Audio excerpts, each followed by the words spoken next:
去风采都近1年内，高铁有重建的相关的活动，推动养嘅资本温泉区，也有一定艺术家主准创作嘅风采纪念碑。不过，当地民众韩国温泉业者请希望嘅资本海报体积嘅复建，韩国透露重建工厂因为啥感觉进度过慢，让政府也出了说明。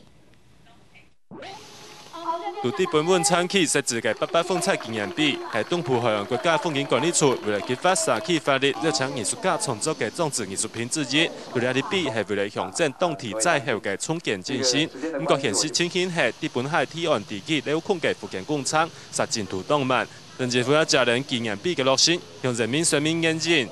包括怎么样去把那个治理计划线核定出来，怎么样去。 这个报给中央争取到经费，然后在发包的过程还要经常面对流标的问题哈，这些都是没有办法完全在我们掌控之中的哈。不过我想除了努力的赶快让所有的工程都来进行那我们也做好这个在汛期当中哈，也最好的这个准备哈，让它不要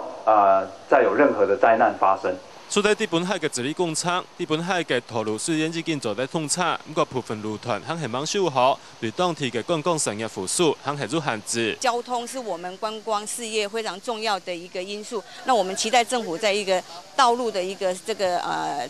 整建的这个部分呢，能够更加的用心，快速的把整个道路能够让它畅通，让游客来这边能够玩得放心。虽然今年初开始，地本温产区在大陆客嘅支持之下，都做得保住63嘅大方略，不过团体客嘅消费力对当地嘅店庄来讲，冇带来相对嘅商机。故所当地业者也希望做得客家侵转国内嘅游客，本共同建设很多地方产业都做得早日恢复泰国嘅风光。客家新闻中准，推动报道。